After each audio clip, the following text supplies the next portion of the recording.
Hi Virgo, welcome to your November 2019 reading. Thank you guys so much for being here. Let's go ahead and dive right into these cards, okay? So we get the Queen of Swords coming out first, which is your energy, right? This is you, Virgo. Virgo, this is a time when, does it stay? Does it go? Kind of doing that house cleaning thing, and you have all these different piles in your house, and you're like, okay, this goes to Goodwill, this goes to the trash, this is my maybe pile, and this gets to stay, right? So there's all this kind of compartmentalization going on for Virgo right now, and everything that you own, everything you possess, all of your relationships, all of your mental patterns and your psychological behaviors and all of these things, they're all being lined up, and you're sitting here kind of at this, on this throne here and saying, okay, this goes here, this goes here, this goes here. And there's kind of a brutalness to it. And I think the most brutalness is toward yourself. But it's like it has to be done. We've had this amazing year, 2019. Some of us may have had more challenges. Some of us may have had a more easy year.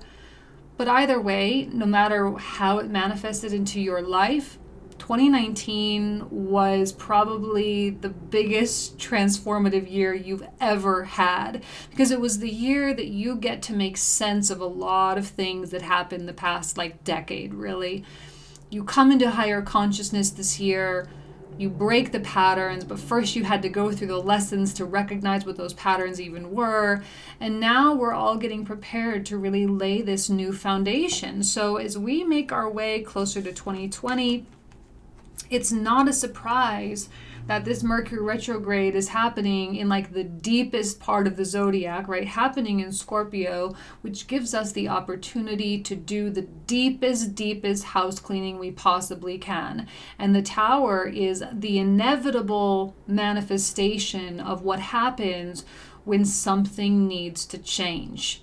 Usually the Tower comes from an outside influence and triggers us. It doesn't always have to. It can come from within, but it will trigger us in some way, and it will allow, right? That's really what's happening. It's allowing any of our delusions to just get completely obliterated, so that we are then operating in truth. We are operating in a very authentic part, operating from a very authentic place within our hearts, and being very, very connected with our soul at this time. This is a card of Scorpio. It's also a card that's ruled by Mars, which tells me that there are things that need to be done. You have Mars in the second house, okay, in Libra still. And this Mars transit, as much as it is geared toward money and geared toward work and mundane earthly things, because it's a house of Taurus. For me, I have this feeling that it's Virgo's time to just really step back in a very Taurus kind of way, and even in a very Queen of Swords kind of way, to really step back, take everything off the pedestals, take everything out of their glass cases, get everything out of the museum lighting, and just look at it in a cold, harsh reality, daylight, right? The unforgiving, relentless daylight, to give you that feeling of truth, all right? Everything that's pretty, everything that's kind of been masking truth can't withstand the energy of the Tower.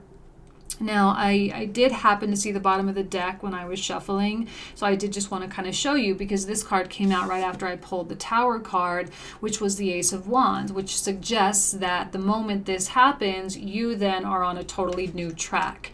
We're getting Two of Cups, Ten of Cups, the Lovers coming out, so relationships, especially with all the romantic energy of the fifth house, Saturn, Pluto, any kind of romantic patterns that you've had starting to break, and you kind of feeling free or more free in that area.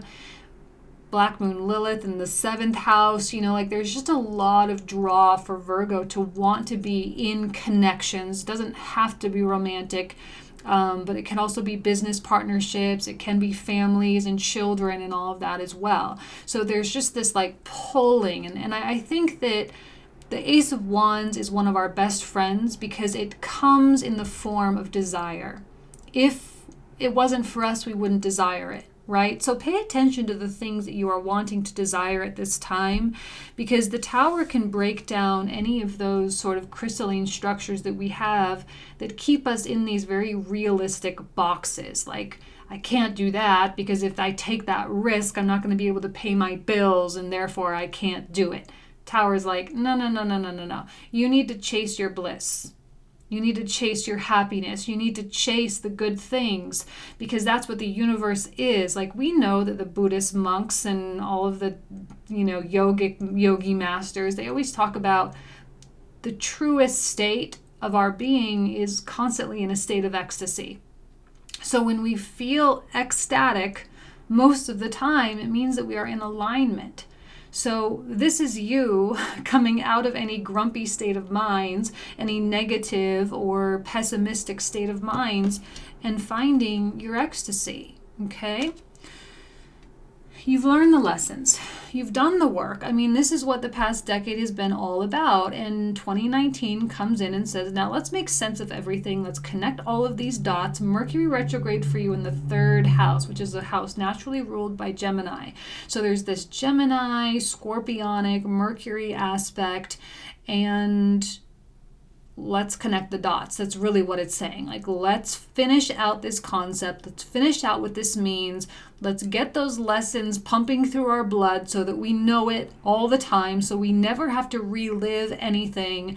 And let's begin a period of bliss, all right, which we get with the Two of Cups, which is exactly where the Ten of Wands is headed. He's walking straight into it. I don't see the Ten of Wands as indicating baggage. I don't see it as indicating anything negative unless you're continuing to cling on to all the reasons why your life sucks.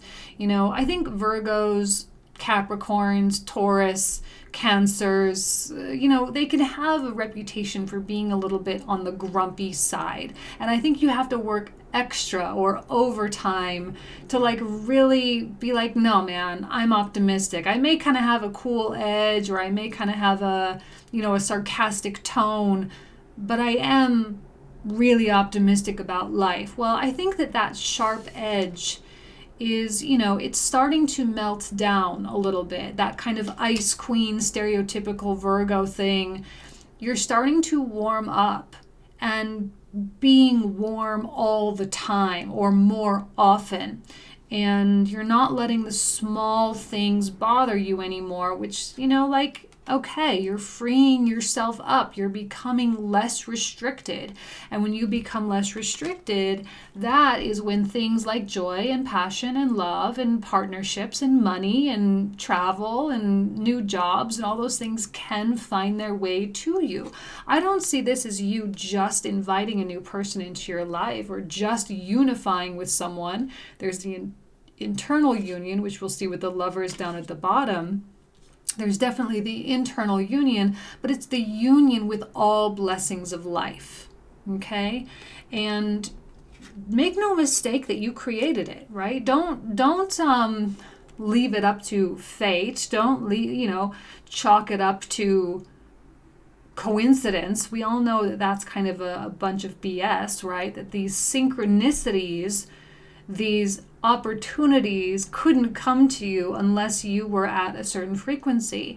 Virgo, if you're really, really struggling, if you consistently find yourself under the burden of life and you feel so held back, like you can't make these decisions because if you were to make these decisions, you would hurt people or you'd hurt yourself or whatever, you have to ask yourself, what are these narratives that are going on that you're just kind of making up things and assuming that that's definitely how it's going to go? Because we know that the universe loves courage. We know that the universe loves it when people ask it for things. It took me a really long time to really realize what it means to have the infinite, the abundance of the infinite universe at our fingertips. But when you start to meditate on that concept and you start to take it to heart and really understand what it means, I can say the words, but if you don't really know what that means, I recommend doing, some thought, some consideration on what that really means. Because the magician makes no apologies for what he asks for. If you want to ask for $1 billion, do it. You want to ask for the perfect marriage to the perfectly imperfect person, like do that. You want to ask for a job where you never ever have to work in an office ever again and you can travel the world, like do it. You know what I mean? You have to ask though. And you have to have the guts to ask. All right? And the magician, like I said, he makes no apologies. Like he wants something. He has a desire that he didn't control. Like you can't control your desires, you know? You can control your behavior, but you can't control the things that you want. So you want what you want. Okay, so ask, you know? Who knows? You might just get it. You might just get everything. That's kind of a theme, I think, for this Saturn-Pluto thing the next couple of months, and as Jupiter is going to make his way into Capricorn. You know, like we can't escape our desire with the Mercury retrograde in Scorpio and with Mars moving into Scorpio. Like we're not going to be able to just ignore these deep stirrings within our heart. It's not going to be possible. Now, this is the vehicle by which all good things come to us. When it's not the destination. As much as I would like to say, okay, yes, you're going to have everything you want this month, you have to remember that the 10 of Cups state of being is a feeling of abundance, which we get to through expression of gratitude and like really feeling grateful. We can all sit there and say, okay, I'm grateful for this roof over my head, and it becomes really mundane. But if you really think about it, you know, and you're like, holy cow, like I am so grateful I live where I live. I am so grateful I have a car to get to work. I'm so grateful that I have enough money for this. I'm so grateful for that. And to really, really, really feel it coursing through your veins, that in and of itself is the magic. And it always was, and it always will be. It's not some big secret, you know, it's out there now. We're not like in the 1960s anymore. Like we all know it. So it's time for us to start utilizing these amazing tools that we have at our disposal simply because we are a human being, and to utilize the laws in our favor. Okay, so here we have the 10 of Cups, which is, it's going to be yours, guys. And then I see this coming out right next to it. It's a significant period of sustained feelings of gratitude. It's one thing to wake up one morning and say, oh my God, I'm so grateful I woke up. I'm so grateful I can breathe. I'm so grateful I'm alive.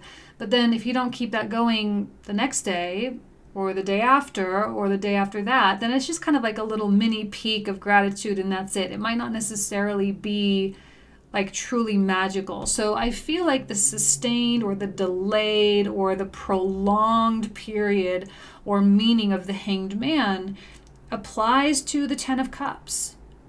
To consistently feel grateful, to consistently feel abundant, and to keep it going with consciousness. We have to, you'll see when I put the card down, she is situated in such a way that she is looking at all the 9 cards that I pulled. So she is looking into all of the energy, and because she is looking in, it means she is elevated.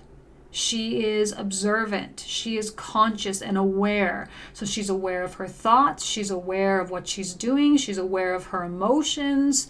And when you are aware of those things, you then need to hold yourself accountable for things and to not feel sad if like something's just not for you. If it's not for you, like, okay, let's trust in the higher power. Let's trust in the higher intelligence. All right, we got this card too. So like, let's just roll with the punches here, you know, and let's see what awesome surprises the universe has in store for me. I think Virgo is kind of on that wavelength of like experimentation, you know, experimenting and just allowing happiness to be in their life. So willing to make the changes, willing to make the sacrifices. 8 of Swords reversed. There's no way that you can be in a consciousness prison anymore because of all the things that you've gone through the past 10 years and because of 2019 specifically and how 2019 opened us up. These swords are falling out, right? They don't have a very strong grip in the ground. So if they're not being held there with gravity, you turn them upside down, they're gonna like fall with their own weight, which means that the the ridiculousness of our fears and our insecurities and our assumptions and our illusions, they are going to start falling out one by one, which is going to completely free yourself up. They could fall all at once with the Tower. Who knows? This could be the same thing of like, boom, all 8 of them just crash to the ground, and now all of a sudden you're like completely liberated. A lot of Virgos don't know what to do with liberation. They don't know what to do with absolute spiritual freedom, because they're constantly operating of like, I got to do something. That's, the mundane, earthly kind of deal is you do things, you take out the trash, you go to work, you pay your bills, you meet with certain people, you give, it's all very regiment. So I think Virgo is going to be relaxing a lot on their regimen, relaxing on their to-do list. They're going to be putting down a lot of priorities. Remember what I said, like, this goes to Goodwill, this goes to the trash, this is the maybe pile, and this is the stay pile. So you're really you're really cleaning house, getting rid of a lot of unnecessary priorities and obligations. And people are probably going to be upset, they probably are going to be kind of upset that you are putting them aside. Like, I don't know, like maybe they put you aside first. Maybe you're putting them aside because you're finally realizing that you're never going to be as important to them as they were to you. And you pull it back. They're going to feel it, like when Virgo pulls away, people really feel it. They really hear it, it has a resonance to it. So it could be like when Virgo pulls back, it's kind of like that rubber band effect, and it is a Mercury retrograde still. So people could be snapping back into your life or trying to snap back. But with the power of the Magician, the 10 of Cups, this card comes out completely surrounded by these beautiful energies. It looks like this, the bottom row. I'm sorry, but a 5 of Swords is not going to be able to withstand the power of the Lovers and the Wheel of Fortune. Like those old patterns, as tempting as they are, as attractive as they are, as much as you would like to continue to hold out hope that that person is really going to change, or that circumstance is going to be different this time around, I don't see you being able to hold on. Like I said, the gravity of the circumstances is going to cause it to crash itself down. There's not a lot of work here on Virgo's part, with the exception of like really making sure you hold this resonance at all times, and just watching when you're in that state, just watching how everything crumbles. You don't have to do anything. You just have to be happy. And everything that's meant to crumble will crumble, and those things that are meant for you will stay standing, and that's it, period. Okay, your desires are pulling you, and I think the desire, the core desire is like, I just want to be happy. Like, I want to know what the monks are talking about when they say that you can be ecstatic all the time, right? And I know that that's pretty far out there and all that, but like, let's get closer to it. Like, what would that hurt? If we're in a constant state of joy, like, what's wrong with that? So I see the 5 of Swords crumbling, in spite of people trying to continue to hold it up and be like, Virgo, like, look over here, like, listen to me, hear my voice. And they're trying to like pull your attention to them. And you just like have so many better things going on, and they can't even see the good things that you've got going on for yourself, because they just honestly, they're so blind by their own illusions. For those of you who are here because you want relationships, I think there's a strong possibility that things may be happening for you as you enter into 2020. 2020 is an excellent year for establishing relationships, just kind of globally. You should really check your numerology. If you add up your month and your day, okay, so like I'm September 18th, so 9 plus 1 plus 8, and then you add the year 2020, so it's like 9 plus 1 plus 8 plus 2 plus 2. That's for me, right? So you have to do that for yourself. But you always use the current year with your individual month and date. So for me, it's a personal year number 4. You could have a personal year number 8 or a personal year number 1, right? Or an 11 or something like that. So you can Google it, just type in what's my personal year, what are my energies for that. But as a collective, we are all kind of moving into a 4 personal year. So when relationships are established during a 4 year, it has a high likelihood of being a long-lasting kind of thing. It has the potential to have roots, to be established. I think of a very strong Taurus kind of energy or a very Cancerian kind of energy. It's a good year to get married. It's a good year for X, Y, and Z, right? So for those of you who are hoping for positive relationships, this is probably going to be the time when you actually start feeling really ready. Because maybe in the past you've wanted it, but you just weren't ready for it. And I know that not everyone is here for romance, and these partnerships can be all kinds of partnerships, all kinds of relationships. And for whatever reason, I do think that this is more leaning toward the relationships rather than like the feeling of choice or communication or whatever, because of the Two of Cups connection. So here we have the kind of the passion and the craziness and the unbelievable, connection of the lovers, but with the platonic and foundational compatibility of the Two of Cups. So you kind of have the whole enchilada here. So for those of you who are looking for that and wanting that, it's really possible that that's exactly where you're going. But again, make sure that you take responsibility for holding this frequency. This is your job. This is the only thing that you have to do. Otherwise, the universe is going to do all the other stuff. Okay, let's put the camera down. Let's take a look at the cards and we'll pull out all the clarifiers for the comprehensive. All right. Thanks so much. Bye. Okay, Virgo. I'm going to first pull an astrology card for the Queen of Swords because that's you, right? That's going to be your energy. What do we need to know for you specifically? Taurus, Mars in the 2nd house, Earth, fellow Earth energy, and also a number 2, 2nd house, all that good stuff. So this is a sign of abundance, right? Money, possessions, self-worth, feelings of value, feelings of deserving, all of that. The thing I love about a Taurus energy, it honestly makes no apologies, right? It makes no apologies for wanting the thing it wants. Same as the Magician. The Magician and the Taurus, actually, I feel, I don't think anyone else is going to do this, but I think the Magician is a Taurus, right? I think it's the Taurus aspect of just saying, I'm going to have $1 million next year. And then just all of a sudden, like, here it is, like they just call it to them. The opportunities come up, the doors open, the correct ideas come, the energy flows, the creativity flows, and then they like really do have $1 million next year, right? So for the moon energy, we have conclusions are within reach. Wow.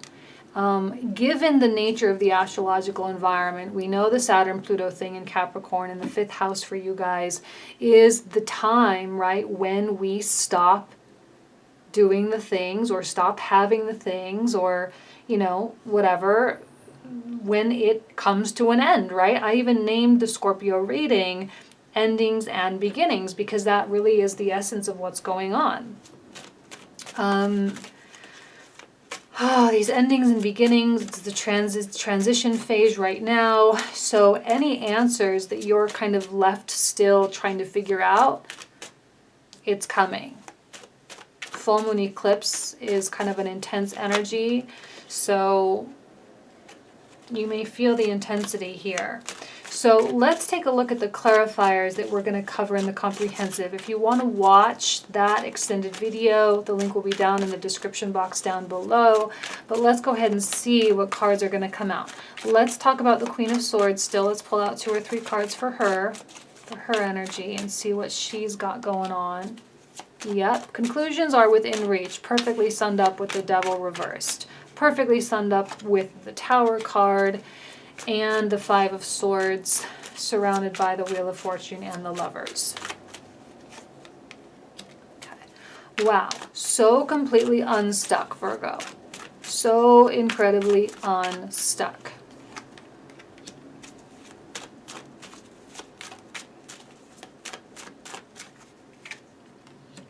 There's so much freedom here. Oh my gosh. Amazing. Ooh. Sometime, okay. A lot of reinforced messages here. Sometimes for us to establish unity with certain people, we have to go through a period of disharmony. And I'm wondering if that Two of Cups, like the Two of Cups reverse is an ending and the Two of Cups upright is a beginning.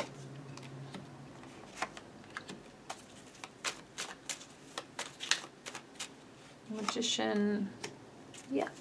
Ace of Wands, Ace of Cups.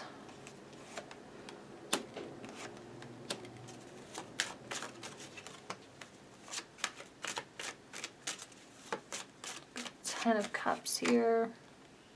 Beautiful. Oh my gosh, some of you really are probably like about to get married.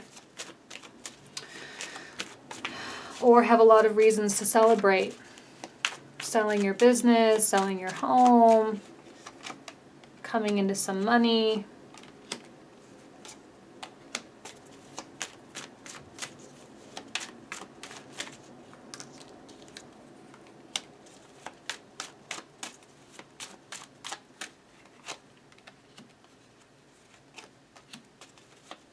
Two pages. See, when you're at a Ten of Cups state of mind, you draw in people, you know? You draw in, sometimes they're just looky-loos, kind of coming in to see what's going on in your life.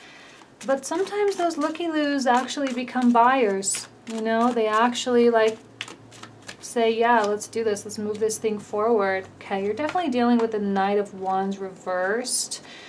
Could be a Sagittarius, oh, could be a Virgo. Another Virgo, could be a Sagittarius or a fire sign, Leo, Aries. They could be somewhat problematic for you at this time.